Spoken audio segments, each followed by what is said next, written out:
안녕하세요. 책 읽어주는 여자 에젤 강미경입니다. 가을바람이 부니까요. 황수관 장로님의 활짝 웃으시던 모습이 문득 그리워져서 오늘은 박사님 아멘약 주세요를 준비했습니다. 전도지 한 장으로 연세대 교수가 되었다고 하시는 황수관 박사님의 드라마 같은 이야기 보따리를 풀어볼게요. 나는 모태신앙으로 태어나 교회에 열심히 다녔지만 30이 넘도록 성령의 체험은커녕 구원의 확신조차 사실은 없었다. 1979년부터 경북대 의과대학에 조교로 근무하게 되었고 교회에서는 집사 직분도 받았지만 교회를 습관과 의무감으로 다니다 보니 바쁜 일이 생기면 주일도 빼먹기 일쑤였다. 사실 헌금에 대한 부담감도 큰 이유였다. 생계를 이어나가기도 막막한 터에 솔직히 교회에 헌금하는 것이 마음에 짐이 되었다. 그렇게 우왕좌왕하던 1986년 나이 40을 넘긴 어느 날 교회에서 외국 선교사님을 모시고 사흘간 부흥 집회를 했다. 외국인이 강사로 선다니 며칠간 영어를 들으면 귀가 좀 뚫리겠네 하는 욕심으로 영어 설교나 한번 들어볼까 호기심으로 참석을 결정했다. 앞으로 미국에 공부하러 갈 것을 대비해 영어 공부를 해보자는 욕심만 마음에 가득했다. 선교사님이 강단에서 말씀을 선포하고 담임 목사님이 통역을 하는 첫 순간 말씀이 내 마음을 치고 들어오기 시작했다. 여러분, 오늘 우리 예수님을 만나십시다. 머리로, 지식으로가 아니라 가슴으로 만나셔야 합니다. 예수님이 내 가슴에 오시면 인생이 달라지고 나만을 위해 살던 삶이 하나님을 위해서 살게 됩니다. 하나님이 나를 사랑하셔서 예수님으로 이 세상에 오셔서 내 죄를 대신 지시고 십자가에서 죽기까지 우리를 사랑하셨습니다. 하나님 때문에 우리도 이웃을 사랑하고 나라와 민족을 사랑해야 합니다. 하나님은 지금도 살아서 역사하십니다. 이 시간 예수님이 당신 마음에 들어가길 원하고 계십니다. 그런데 이게 웬일인가? 갑자기 그 말씀이 하나님의 음성으로 들리면서 선교사님의 모습이 작은 예수님처럼 보여 눈물이 쏟아졌다. 하나님, 저는 이제껏 저만을 위해 살아왔습니다. 착한 척, 잘난 척, 똑똑한 척 하며 살았네요. 이제라도 주님을 나의 주인으로 모시렵니다. 그리고 주님을 위해서 살겠습니다. 지난 40여 년 동안 내 모든 일들이 영화처럼 지나가며 나의 회개는 계속되었다. 하나님, 나는 하나님이 만드신 해와 별을 보면서도 하나님을 찬양할 줄 몰랐습니다. 성경책 들고 교회는 왔다 갔다 하면서도 하나님 말씀을 읽으려 하지도 않았습니다. 용서해 주이소. 마지막 날 주일 저녁 세족식을 했는데 선교사님이 내 발을 씻길 때 예수님이 내 발을 씻기시는 것 같아 눈물이 끊임없이 흘러내렸다. 그때 나는 비로소 구원받았다는 기쁨과 진정한 평안을 맛보았다. 나는 원래 아버님이 돌아가신다 해도 눈물 한 방울 안 흘릴 만큼 강한 성격인데 한동안은 교회 가서 앉아있으면 주님이 내 죄를 위해 돌아가셨다는 사실이 너무나 절절하게 와닿아 실컷 울다 올 때가 많았다. 새벽 기도에 가서는 주님 감사합니다. 주님 사랑에 빚진 이놈. 이렇게 기도를 시작하면 눈물이 저수지 뚝처럼 터져서 손수건이 없어 한쪽 양말을 벗어 눈물을 훔친 적이 한두 번이 아니었다.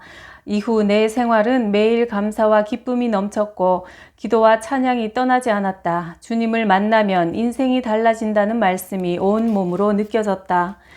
이전엔 주일 예배도 겨우 참석했지만 이제는 새벽 기도, 철야 예배 등 예배가 기다려졌다. 성경 말씀 한 절 한 절이 감동으로 다가왔고 이 기쁜 소식을 세상에 나가 전하고 싶은 마음이 간절해졌다. 나는 하나님 앞에 한 가지를 작정했다. 주님, 복음의 빚진 자, 저 황수관이가 오늘부터 전도 열심히 하겠습니다.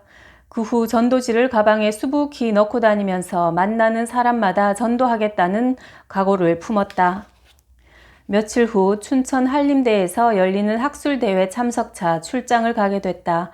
40평생 전도 한 번 못했는데 이때가 기회다 싶어 생전 처음 전도지를 가방에 챙겨 넣었다. 그런데 대회 기간 중에는 바쁜 일정 때문에 마음은 굴뚝 같아도 전도지를 꺼내 전도하는 게 불가능했다. 논문 발표하다가 예수 믿으세요 할 순 없지 않은가? 그런데 우리 주님은 가방에 가득 넣어간 전도지를 그대로 두지 않으셨다. 모든 일정을 마치고 춘천에서 서울행 무궁화호 기차를 타고 오던 중 저쪽 앞자리에 혼자 앉아 계시는 분이 보였다. 순간 전도해야겠다는 마음이 들었다. 나는 전도지가 든 가방을 들고 그분 옆자리로 가서 앉았다. 같이 학술대회에 참석했던 이화여대 하종식 교수님이었다. 그분과는 별로 친하지도 않았고 그저 간단히 인사만 나누는 정도였다. 서로 인사를 몇 마디 나눈 후 나는 가방에서 조심스럽게 전도지를 꺼냈다. 저는 교회에 다니는데 교수님께 기쁜 소식을 전해드리고 싶습니다. 순간 그분의 표정이 달라지기 시작하더니 유심히 나를 바라보는 게 아닌가. 막상 말은 꺼냈지만 속으로 얼마나 떨었는지 모른다. 그러나 이분이 복음을 거절하더라도 일단 전하자고 생각을 다잡아먹고 열심히 복음을 전했다.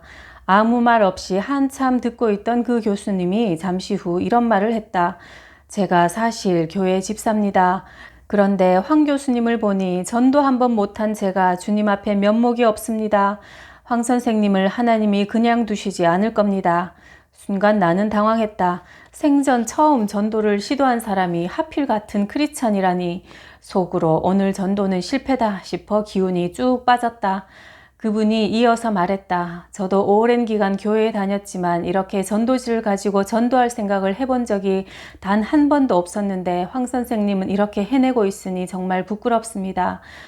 이 기차 안에서도 성실하게 주님의 일을 감당하고 계신 황 선생님을 보니 제가 회개가 됩니다 하며 오히려 나를 칭찬했다. 생전 처음 큰 용기를 내 전도지를 꺼냈다가 예상 밖의 일이 벌어지자 나는 쥐구멍이라도 있으면 들어가고 싶은 기분이었다. 춘천에서 서울까지 약 2시간을 서로 간증을 나누며 유익한 시간을 가졌다. 서울역에 내릴 때쯤 이 교수님이 갑자기 황 선생님 경북대학교 좋지요? 라고 묻길래 엉겹결에 예 좋습니다 라고 대답했다. 그러더니 느닷없이 황 선생님 연세대학교는 어때요? 하는 것이다. 그래서 훨씬 더 좋지요 라고 대답했더니 만약 서울에 오실 생각이 있으시다면 제가 황 선생님을 한번 추천해 보겠습니다 라는 말을 남기고 총총히 사라졌다. 그 말이 가슴에 남긴 했지만 크게 염두에 두지 않고 있었는데 어느 날 연락이 와서 연세대에 이력서를 넣어보라는 것이다. 순종하는 마음으로 이력서를 제출했더니 이게 웬일인가. 연세대에서 발령이 났으니 서울로 오라는 것이다. 믿기지 않는 일이었다. 최고의 명문대를 나오고 외국 유학을 다녀온 사람들도 들어가기 어려운 국내의 명문대학에 학력도 변변찮고 백도 없는 내가 채용되다니 결국 전도지 한 장이 하나님의 추천장이 되어 연세대학교의 교수가 되는 축복을 받게 된 것이다. 마태복음 6장 33절 말씀이 떠올랐다. 너희는 먼저 그의 나라와 그의 의를 구하라. 그리하면 이 모든 것을 너희에게 더하시리라. 전도지 한 장이 이렇게 큰 축복이 될 줄 알았다면 그때 전도지 2장을 꺼낼 걸. 서울에서 살 곳이 마땅치 않아 이모님 댁 13평짜리 집에 방 한 칸을 얻어서 5 식구가 살게 되었다. 어려운 생활이었지만 내 마음에는 이전에 느껴보지 못한 기쁨과 평안이 넘쳤다. 세상에서 가진 것 아무것도 없어도 주님 한 분만 계시다면 만족했다. 동료 교수들이 황 교수 아파트가 몇 평이냐고 물으면 나는 늘 이렇게 대답했다. 50평 미만에 삽니다. 월급을 받으면 11조를 비롯해 각종 헌금을 정말 뿌듯하고 기쁜 마음으로 드렸다. 예전에는 헌금이 부담스러워 교회도 빼먹고 했던 내가 이제는 더 드리고 또 드리고 자꾸 드리고 싶어졌다. 요 다음 내용은 황수관 박사님의 다른 책 저보세요 저보세요 그래도 웃잖아요에 재밌는 내용이 있어서 조금 보충해서 읽어드릴게요. 어느 날 낯선 전화 한 통이 걸려왔다. 안녕하세요. 황수관 박사님이시죠? 네, 맞습니다. 저는 SBS PD입니다. 박사님을 금요베스트 10에 모시고 싶습니다. 아니, 저는 연예인도 유명인도 아닌데 왜 저를 부르시는 거죠? 제가 박사님의 건강 세미나 테이프를 우연히 듣다가 끝날 때까지 차에서 못 내렸습니다. 온 국민에게 유익한 프로가 될 것 같으니 나오셔서 20분만 해주세요. 기침 3번 하면 20분이 휙 지날 텐데요. 아유 참, 혼자 20분 말씀하시는 게 얼마나 긴지 한번 채워보세요. 그래? 한번 채워볼까? 하는 호기심으로 달려가 단숨에 30분을 쏘아댔다. NG 한 번 없었다. 방송석에 앉아있는 사람이나 진행하는 한선교씨, 카메라맨들까지 재밌어하며 녹화를 끝내어 나는 안심하고 돌아왔는데 다시 방송국에서 전화가 왔다. 황 박사님, 방송국에 다시 출연해 주셔야 합니다. 방송부장의 들뜬 목소리를 듣는 순간 내가 뭘 잘못 말했나 생각하는데 특집을 만들라고 사장님께서 특명을 내리셨습니다. 빨리 스케줄을 잡아주세요.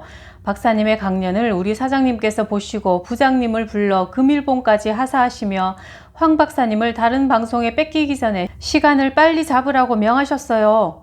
아유, 저는 그만한 자리에 설 수 있는 명사가 아닙니다. 고맙지만 시간이 없어 사양하겠습니다. 아니, 황 박사님 안 나오시면 저희가 곤란해집니다. 밤 11시 이후도 바쁘십니까? 자야지요. 한다는 게 그만 나도 모르게 가야지요 하는 말이 헛나와 버렸다. 정말 감사합니다. 나는 얼떨결에 방송을 하게 됐지만 간절히 기도하고 방송에 임했다. 하나님, 내 입술을 붙잡아 주소서. 주의 성령님께서 바람을 일으키시어 듣고 보는 모든 사람들이 감동을 받아 신바람 나는 삶이 되게 하옵소서. 아멘. 밤 11시에 방송을 시작했다. 평생 잊을 수 없는 1997년 2월 24일이었다. 여러분, 건강해야 신바람 납니다. 건강을 위해서는 다음 건강 10분을 잘 지키시기를 바랍니다.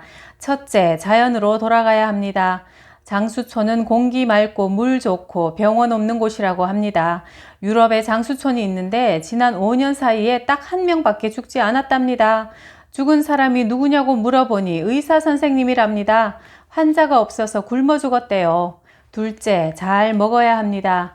아침은 일꾼처럼, 점심은 황제처럼, 저녁은 거지처럼 드시기 바랍니다. 과식하면 암이 잘 걸린대요. 암을 한자로 보면 입구자 3개 밑에 뇌산자가 있지요. 입이 3개가 되도록 산같이 먹으면 암이 잘 걸린다는 뜻이지요. 소육 다체하라. 고기는 적게 먹고 채소를 많이 드세요. 셋째, 잠을 잘 자야 합니다. 단잠은 산삼보다 낫다고 하지요. 산에 산삼 캐러 가지 말고 잠을 푹 주무세요. 넷째, 많이 움직이십시오. 우리가 매일 타고 다니는 차가 무슨 차인지 압니까? 바로 연구차입니다. 두 다리가 의사입니다. 우유를 받아 먹는 사람보다 우유 배달하는 사람이 더 건강합니다.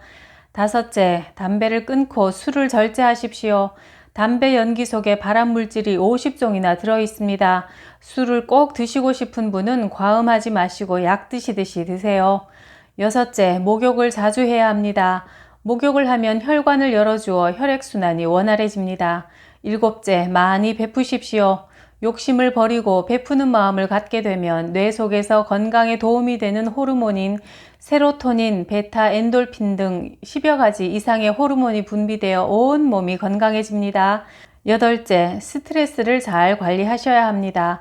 쥐도 스트레스를 주면 위궤양, 심장병이 걸리는데 하물며 하나님의 생기를 받은 사람이 병이 안 걸리겠습니까? 스트레스를 받으면 기가 찹니다. 기가 차면 죽습니다. 아홉째, 건강검진을 잘 하셔야 합니다. 1년에 한 번씩은 꼭 체크하십시오. 성인병의 대부분이 몸속에서 고통 없이 진행되기 때문에 자각 증상을 느끼지 못하는 게 특징입니다. 암도 초기에 발견되면 거의 완치됩니다. 마지막으로 10번째는 많이 웃어야 합니다. 여자들이 남자들보다 몸도 약하고 고생을 많이 하는데도 더 오래 사는 이유가 뭘까요? 바로 여자들은 잘 웃기 때문입니다.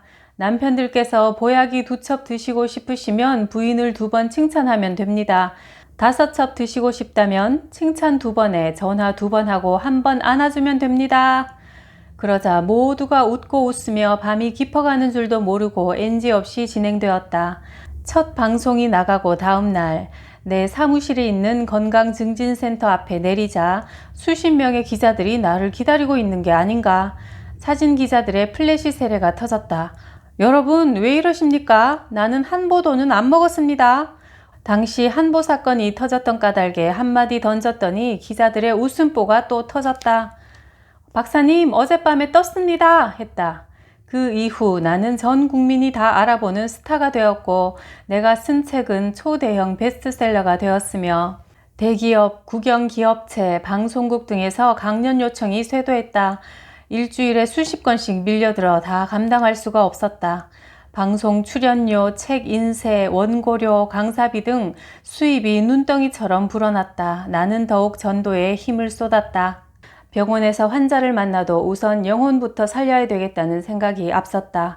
마침 피를 토하며 응급실로 들어온 환자가 있었다. 예수를 모르는 사람이었다. 입원시켜주고 수술을 도와주고 이번엔 죽까지 끓여갔다. 아내가 손수 끓인 녹두죽을 들고 병실을 찾아갔더니 그 환자는 고마워 어쩔 줄을 몰라 했다. 사흘째 녹두죽을 가져갔을 때 나는 아무 말도 하지 않았는데 그가 먼저 박사님이 믿는 예수 나도 믿어도 됩니까? 하는 것이 아닌가. 얼마나 기뻤는지 얼마 뒤 그분으로부터 감사 편지를 받기도 했다. 1990년 여름 머리에 암이 생긴 환자를 만나 간절히 기도하는 꿈을 생생하게 꾸었다. 너무나 생생해서 마음에 간직하고 있었다. 다음 날 병원에 출근하니 평소 친하게 지내는 탤런트 한 분이 환자를 데리고 왔는데 머리에 암이 생긴 사람이었다. 우선 나는 침착하게 기도하는 마음으로 암센터에 치료를 부탁했는데 입원한 지 3일 후 환자의 부인이 찾아왔다. 선생님, 교회 다니시죠? 저는 독실한 불교 신자인데 박사님을 뵙는 순간 제 마음에 이상한 변화가 생겼습니다. 박사님이 믿는 예수님을 저도 믿을 수 있을까요? 얼마나 가슴이 벅찼는지 모른다. 사실 전도라는 것이 영적 전투다 보니 평소 아무리 친한 사이라도 복음 앞에서는 그 친분이 먹히지 않을 때가 많다. 그런데 머리에 암이 생긴 그 환자는 뇌암으로 치료 불가 진단을 받아 퇴원하게 되었고 퇴원 전날 환자가 내게 할 말이 있다기에 병실에 들렀다. 식구들과 친지 10여 명이 모여 있었다. 환자가 내게 하는 말이 오늘 아침 꿈인지 환상인지는 잘 모르겠지만 내 해골 속에 뱀이 들어있는 것이 보여서 가위로 잘라 죽이려고 애를 썼는데 잘 되지 않아 걱정을 하고 있었습니다. 그런데 황 박사님이 들어오시자 바로 뒤이어 불덩어리가 따라 들어오더니 그 뱀을 태워버리는 것을 보았습니다. 라는 것이다. 그 말을 듣고 있던 주위의 모든 사람들이 숙연해졌다. 환자가 본 환상이 예사스럽지 않을 뿐 아니라 그 불이 모든 질병과 사탄의 권세를 태우시는 성령의 불임이 틀림없다고 느낀 나는 주님께서 이 환자에게 구원의 역사를 이루고 계심을 강력하게 느꼈다. 마음속 깊이 주님께 감사를 드렸다. 부족한 나를 주님의 도구로 써주시니 퇴원 후 환자의 집을 방문하여 예배를 드리고 집안 구석구석에 붙여둔 부적을 모조리 없앴으며 환자는 기도하기 위해 기도원으로 올라갔다. 20여일이 지난 후 그 부인을 만났는데 환자의 믿음이 그렇게 강하고 아름다울 수가 없다는 소식을 전해주었다. 부인 역시 남편이 설령 죽는다 해도 천국에 가게 되었으니 염려할 것 없다며 자유하고 평안한 상태라고 했다. 오히려 남편의 병으로 인해 우리 가정이 구원을 받아 하나님을 만나서 영생을 얻게 된 것이 생각할수록 다행스럽고 감사한 일이라고 기뻐했다. 그 후 부인은 새벽기도 한번 빠지지 않고 열심히 교회에 다녔고 나는 그 환자의 가정을 위해 중보기도를 계속했다. 그해 겨울 그 환자는 하늘나라 주님의 품속으로 돌아갔다. 소천하던 그날 그 교회 목사님이 기도 중에 그 성도님이 하늘나라에 영광스럽게 올라가는 것을 봤는데 바로 그 시각에 그가 돌아가셨다는 연락이 왔다고 한다. 그 가족 모두가 예수님을 구주로 영접하고 구원을 받고 부인은 집사 직분을 받는 열매를 맺었다. 강남에 있는 모 학원에서 건강 강의를 했는데 그날 강의를 들은 학원 선생님이 꿈속에 내가 약 6첩을 지어주는 것을 받고 너무나 반갑고 기뻤다면서 나를 찾아왔다. 이야기를 들어보니 이 여선생님은 결혼한 지 6년이 지나도록 아기를 갖지 못해서 의술로 할 수 있는 임신 방법은 모두 시도해보았다. 복강경 검사, 나팔관 수술, 인공수정도 7회나 해보았지만 소용이 없었단다. 나는 이 꿈에 주님의 섭리가 있다는 것을 깨닫고 여러 가지 검사 후 6개월에 걸쳐 간단한 운동과 채식 위주로 식사하도록 당부했다. 그 뒤로 매일 새벽기도마다 그분을 위해 중보했다. 주님, 그 선생님의 꿈에 주님의 섭리가 있다면 선한 결과를 보여주십시오. 매일 간구했다. 그 후 2달이 지나 그 선생님이 임신했다며 기쁨에 들뜬 목소리로 전화를 걸어왔다. 두 내외가 나를 찾아와 감사를 표하기에 그 자리에서 복음을 전했더니 대대로 불교 믿는 가정 출신들인데도 쉽게 주님을 영접했다. 나는 방 책장 한켠에 내가 쓴 책과 봉투를 쌓아두고 나를 찾아오는 모든 사람에게 책을 건네며 복음을 전했다. 내가 만난 예수님 한번 만나보세요. 너무 좋습니다. 전도하는 재미가 얼마나 좋은지 몰랐다. 한 번은 전철을 탔는데 마침 자리가 있어 앉았다. 먼저 기도를 드리고 옆에 있던 아주머니에게 전도하기 위해 예수님 믿으세요 라는 말과 함께 내 책을 내밀었더니 강남의 부유한 마나님처럼 생긴 그 아주머니가 내 얼굴을 말끄러미 바라보더니 책을 휙 밀치는 게 아닌가.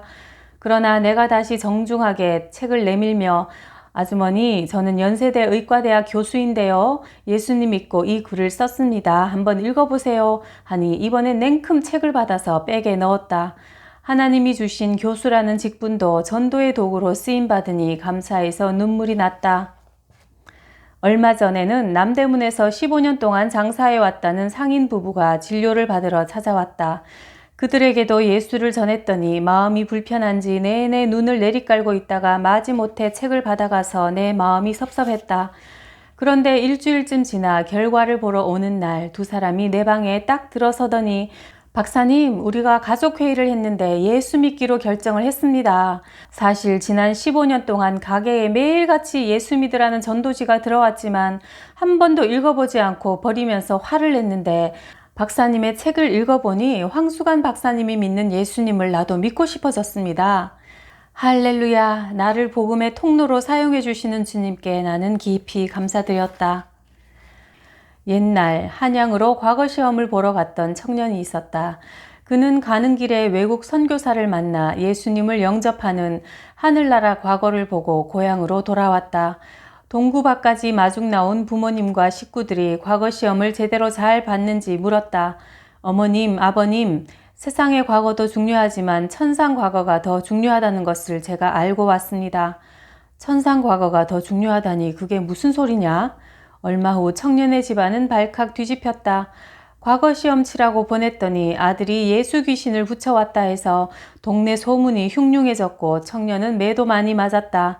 얼마 지나지 않아 청년은 벙어리가 되고 말았다. 집안이 다시 발칵 뒤집혔다. 그때부터 한약을 다린다, 무당을 부른다 하며 난리가 났다. 멀쩡한 막내 아들을 벙어리고 만들고 말았으니 부모 가슴이 얼마나 아팠겠는가. 입만 떼면 무슨 소원이든 들어주겠다. 그래서 결국 몇 달이 지나서야 청년이 드디어 입을 열었다. 아버지, 어머니, 예수 믿으셔야 합니다. 벙어리가 된 것이 아니라 그동안 벙어리 흉내를 냈던 것이다. 도대체 예수가 누구길래 그토록 네 마음을 사로잡았는지 어디 네가 믿는 예수 나도 한번 믿어보자 하여 마침내 온 가족이 선교사에게 찾아가서 세례를 받고 구원에 이르게 됐고 그 청년 곧 나의 윗대 할아버지는 아브라함처럼 우리 집안의 복의 근원이 되셨다. 그 결과 내가 3대째 예수를 믿어온 복받은 집안에서 자라는 특권을 누리게 된 것이다. 경주에서 집회를 마치고 목사님의 안내를 받아 포항 해안선을 따라가다가 아름다운 이야기를 전해 들었다. 목사님이 해변가 조그마한 마을에 있는 발산교회를 가리키면서 저 교회가 베드로 장로가 계셨던 교회입니다 했다. 포항 일대에서 베드로 장로라고 하면 모르는 사람이 없을 정도로 유명하다고 했다. 그는 이 지방의 어부였는데 밤새 고기를 잡고 새벽에 돌아올 때면 항상 집으로 가기 전에 마을을 돌며 집집마다 굴뚝을 살폈다. 어려운 시절을 살아본 사람들은 아침에 굴뚝에서 연기가 나는 것이 얼마나 평화스럽고 행복한 풍경인지 아실 것이다. 굴뚝에 연기가 나지 않는 집은 먹을 양식이 떨어진 가난한 집이었다. 베드로 장로님은 굴뚝에 연기가 없는 집이 있으면 찾아가서 밤새 잡은 고기를 주고 오시곤 했다. 고기를 조금밖에 잡지 못한 날은 자기 집에 빈손으로 돌아갈 때가 많았다고 한다. 그리하여 그 지방 사람들 모두 이 장로님을 베드로 장로라 불렀다고 한다. 부자도 권력자도 아니었지만 베드로 장로님은 자신이 있는 자리에서 예수 믿는 자의 삶을 보여준 아름다운 그리스도인이었다. 아멘 약은 우리가 하나님의 말씀에 믿음으로 아멘 아멘 할 때 우리 몸속에서 분비되는 이로운 약이다. 현대의학으로 고칠 수 없는 질병을 이 아멘 약으로 고치는 분들을 많이 보았다. 이 아멘 약이야말로 명약 중에 명약이다. 라고 하셨던 황수관 박사님이 문득 그리워지는 계절입니다. 한때 전 국민을 실컷 웃게 해주셨던 황수관 박사님처럼 우리도 주위에 복음과 함께 이 아멘약을 전한다면 천국에서 황수관 장로님이 참 기뻐하실 것 같네요. 구독, 좋아요, 댓글로도 저를 웃게 해주셔서 항상 감사드리고요. 오늘도 많이 웃으세요.